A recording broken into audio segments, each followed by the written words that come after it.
Merci de suivre ce rapide survol de l'actualité internationale sur IGFM. Les États-Unis estiment avoir sous-estimé les îles dans une interview à la chaîne de télévision CBS. Le président américain Barack Obama a déclaré dimanche hier que son directeur du renseignement national, Jim Clapper, a reconnu qu'ils avaient sous-estimé ce qui se passait en Syrie en qualifiant ce pays de grande zéro pour les djihadistes à travers le monde.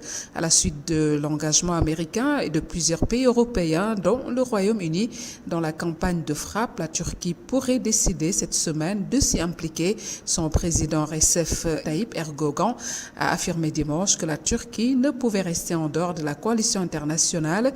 Il a ajouté qu'une intervention terrestre pourrait être nécessaire. Le gouvernement turc doit déposer ce lundi un projet de mandat autorisant l'intervention des forces armées en Irak et en Syrie, dont le Parlement débattra jeudi. Dans la nuit de dimanche à lundi, les avions de la coalition ont visé un complexe dans la province de Deir ez-Zor, le plus grand de Syrie selon l'Observatoire syrien des droits de l'homme. D'après cette ONG, cette attaque a pour but de pousser les militants de l'EIL à abandonner cette installation. Le tribunal pénal international pour le Rwanda, TPIR, a confirmé ce lundi un appel des peines de prison à perpétuité contre les chefs du parti au pouvoir au Rwanda au moment du génocide contre les Tutsis, c'était en 1994. La chambre d'appel siégeant en audience publique affirme la peine d'emprisonnement à vie prononcée par la chambre de première instance, a déclaré le juge Théodore Meron à Arusha en Tanzanie où siège le TPIR. Les deux hommes, Mathieu et Édouard, avait été condamné en première instance en décembre 2011 pour génocide et crimes contre l'humanité.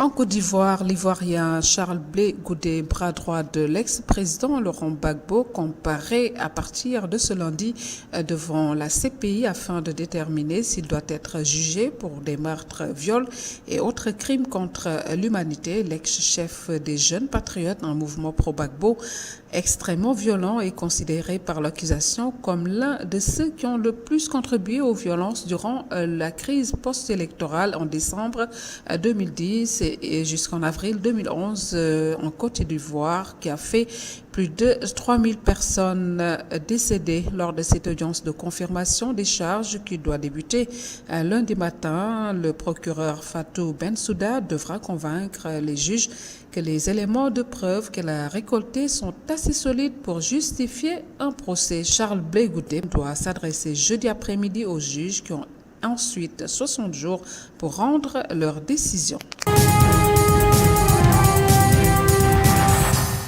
La francophonie confrontée au casse-tête de la succession d'Abdou Diouf après 12 ans sous la férule de l'ancien président sénégalais, l'Organisation internationale de la francophonie se trouve face au casse-tête de sa succession fin novembre à Dakar, pour laquelle les candidats se comptent sur les doigts d'une main. Parfois décrié par son manque de poids, l'OIF est à une période charnière. L'après-Diouf est crucial pour voir où va aller l'OIF, voir ce qu'elle va devenir, estime un diplomate soulignant le charisme de Diouf qu'on avait fini par confondre avec la fonction. Le profil désiré était celui d'un ancien chef d'État ayant l'oreille de ses anciens collègues, mais diplomates et hommes politiques ont revu l'objectif à la baisse. Aucun candidat ne correspond. La France, qui n'a pas encore pris position, espérait même l'émergence d'un candidat de la société civile, chanteur, écrivain, artiste. Pourquoi pas?